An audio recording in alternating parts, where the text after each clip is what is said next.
चलिए आज नया यूनिट शुरू करते हैं। आज नया लेसन विद्युत धारिता, इंग्लिश में कहते हैं इसको इलेक्ट्रिक कैपेसिटेंस या इलेक्ट्रिकल कैपेसिटेंस। तो सबसे पहले चालक की धारिता क्या होती है या विद्युत धारिता क्या होती है उसके बारे में थोड़ा जानकारी लेते हैं, उसके बाद आगे बढ़ेंगे। तो आज का नया यूनिट है विद्युत धारिता और इंग्लिश में कहते हैं इसको इलेक्ट्रिकल कैपेसिटेंस, है ना। और कैपेसिटेंस से ज़्यादा कैपेसिटर पढ़ेंगे जो बहुत ही वेल नोन वर्ड है, इसके बारे में जानते हैं। तो सबसे पहले आज चालक की धारिता या विद्युत धारिता के बारे में पढ़ेंगे, इलेक्ट्रिकल कैपेसिटेंस के बारे में पढ़ते हैं। तो सिंपल सा अर्थ है आवेश ग्रहण करने की जो क्षमता होती है उसके माप को अपन चालक की धारिता या विद्युत धारिता कहते हैं, इलेक्ट्रिकल कैपेसिटेंस कहते हैं। तो एक एग्जैक्ट इसकी परिभाषा डिफाइन कर सकते हैं, चालक की धारिता या विद्युत धारिता को क्या कहते हैं?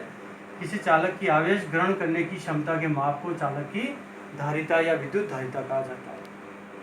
कोई भी चालक होता है वो जितनी आवेश ग्रहण करने की उसकी क्षमता होती है उसके मेजरमेंट, उसके माप को अपन चालक की धारिता या विद्युत धारिता कहते हैं। जैसे कोई चालक है उसको अपन ने Q आवेश दिया, जैसे किसी चालक को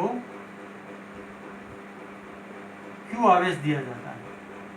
कितना आवेश दिया जाता है? Q। तो उसका विभव उसी अनुपात में बढ़ता है, उसका जो पोटेंशियल है उसका विभव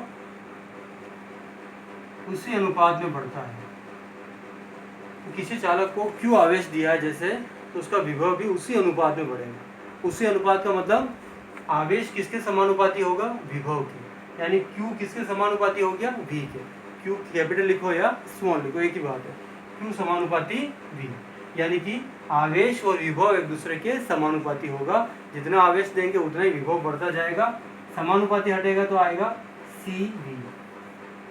C क्या है यहाँ पर? नियतांक। क्या है कि कांस्टेंट है जो चालक की धारिता कहलाती है। क्या कहलाती है? चालक की धारिता कहलाती है। और C करेंगे तो V को बटा में ट्रांसफर करो तो C बराबर Q बटा V के रूप में आ जाता है। अगर अपन कैपिटल लेते हैं तो C बराबर Q बटा V लिख सकते हो। तो C बराबर Q बटा V, और इसका मात्रक देखेंगे SI में तो मात्रक बन जाएगा फेरड। क्या बन जाएगा? फेरड। और एक मात्रक और बनेगा, Q से कूलाम और V से वोल्ट, तो क्या बनेगा? कूलाम प्रति वोल्ट। कूलाम प्रति वोल्ट के रूप में बन जाएगा। अगर अपन इसमें एक ग्राफ बनाते हैं, समानुपाती का ग्राफ कैसे बनता है? सीधी रेखा में जाएगा, क्योंकि Q और V एक दूसरे के समानुपाती चलता है। तो मात्रक SI में फेरड होता है। एक फेरड को व्यक्त कर सकते हैं, कैसे व्यक्त करेंगे? C बराबर क्या होता है? Q बटा V। Q C का क्या मात्रक हो गया? फेरड, तो एक लिख दिया। Q से क्या हुआ? कूलाम, तो एक कूलाम लिख दिया। और V का मतलब वोल्ट, तो एक वोल्ट लिख दिया। तो किसी चालक को एक कूलाम आवेश देने पर उसका विभव 1 वोल्ट से बढ़ जाता है तो उसकी धारिता कितनी होगी? 1 फेरड होगी। तो इस सूत्र के आधार पर ये पूरी परिभाषा बिना रटे हुए याद रख सकते हैं अपन। तो क्या होगा? चालक की धारिता, किसी चालक की धारिता क्या होती है? आवेश ग्रहण करने की क्षमता के माप को चालक की धारिता या विद्युत धारिता कहा जाता है। आवेश और विभव एक दूसरे के समानुपाती, Q समानुपाती, Q बराबर CV, C बराबर Q बटा V।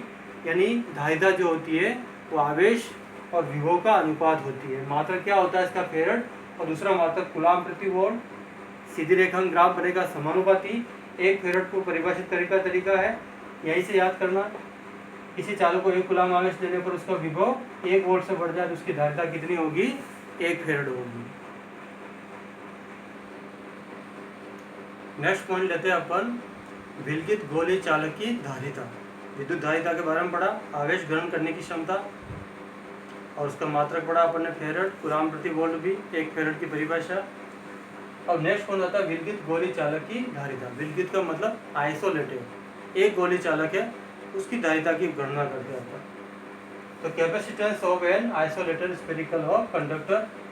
तो यहाँ पर देखिए, यहाँ पर एक कंडीशन बताई मैंने डायग्राम की। ये कितनी त्रिज्या का है? R त्रिज्या का गोली चालक है। R त्रिज्या का क्या हो गया? ये गोली चालक हो गया। कितना आवेश दिया है इसको? Q आवेश दिया। तो उसका विभव कितना उत्पन्न होता है पृष्ठ के ऊपर? V उत्पन्न होता है। तो आर त्रिज्या का गोली चालक क्यू आवेश दिया, विभव भी उत्पन्न हुआ। विभव का सूत्र क्या होता है, के क्यू बटा आर या 4 पाई एप्सिलॉन नॉट क्यू बटा आर। स्मॉल क्यू तो स्मॉल क्यू, कैपिटल कैपिटल लिखना है। कैपिटल लिया तो के क्यू बटा आर के के रूप में 1/4 पाई एप्सिलॉन नॉट होता है। तो क्यू बटा आर वी का मान ज्ञात कर लिया। समीकरण फर्स्ट सी बराबर होता है क्या है, क्यू बटा वी अभी पढ़ा अपन ने। ये वी का मान यहाँ रख दो अपन, तो 1 से मान 2 में, तो क्या आएगा, सी बराबर क्यू तो ही है, ये वी का मान यहाँ रखेंगे अपन, तो क्या आएगा 1/4 पाई एप्सिलॉन नॉट क्यू बटावा आर। ये पलट जाएगा क्यू से क्यू, और ये बटाव में है तो यहाँ पलट के जाएगा, तो सी बराबर आ जाएगा 4 पाई एप्सिलॉन नॉट आर। तो विलगित गोली चालक की धारिता कितनी प्राप्त की अपन ने, 4 पाई एप्सिलॉन नॉट आर के रूप में। अगर इसमें पराविद्युतांक भरेंगे तो एप्सिलॉन आर से मल्टीप्लाई करेंगे। इसके ऊपर एक तांकी प्रश्न दे सकते हैं, क्या है, पृथ्वी को गोलाकार चालक मानते हुए इसकी धारिता की गणना कीजिए। पृथ्वी भी गोलाकार होती है, तो उसी को गोलाकार मानते हुए इसकी धारिता की गणना करनी है। ऐसे पृथ्वी की धारिता क्या होती है, अनंत होती है, और विभव क्या होता है, बहुत ही न्यून होता है, शून्य माना जाता है। पृथ्वी की त्रिज्या कितनी पड़ी अपन ने, 11 में पड़ी 6400 किलोमीटर, और मीटर में मानेंगे तो 6.4 × 6 मीटर दिया हुआ है। अभी सूत्र पढ़ा था यही वाला, पृथ्वी का गोली चालक के रूप में माना तो 4 पाई एप्सिलॉन नॉट आर। लेकिन अपन पढ़ चुके हैं विद्युत क्षेत्र में 1/4 पाई एप्सिलॉन का मान इतना होता है, तो क्रॉस मल्टीप्लाई किया तो ये बटाव में आया, ये 4 पाई एप्सिलॉन का मान ज्ञात किया, तो 4 पाई एप्सिलॉन का मान ये आएगा, ना कि ये। तो 4 पाई एप्सिलॉन का मान अपन ने ये वाला रख दिया, आर का मान कितना, ये वाला यहाँ रख दिया। 10 की घात माइनस में चला जाएगा 3, 6.4 में 9 का भाग देंगे तो 0.711 के रूप में आएगा। अगर पॉइंट हटाएंगे तो 3 और जुड़ जाएगा तो -6, और -10 की घात -6 को क्या बोलते हैं, माइक्रो, तो मात्रा क्या होता है, फेरड। तो -6 हटाएंगे तो 711 माइक्रो फेरड। पृथ्वी की धारिता प्राप्त होती है 711 माइक्रो फेरड के रूप में। तो अपन ने ज्ञात किया विलगित गोली चालक की धारिता, आर त्रिज्या का है, क्यू आवेश दिया, विभव भी उत्पन्न हुआ, वी बराबर 1/4 पाई क्यू बटा आर या के क्यू बटा आर, सी बराबर क्यू बटा वी। समीकरण फर्स्ट मान सेकंड में यहाँ रखा, क्यू से क्यू बटा ये ट्रांसफर हो गया, तो सी बराबर 4 पाई एप्सिलॉन आर। पृथ्वी को गोलाकार चालक मानते हुए धारिता गणना की, आर दिया हुआ है मीटर के रूप में।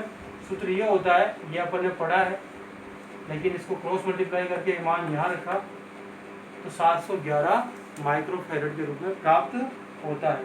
तो पृथ्वी की जो धारिता होती है वो 711 माइक्रो फेरड के रूप में होती है।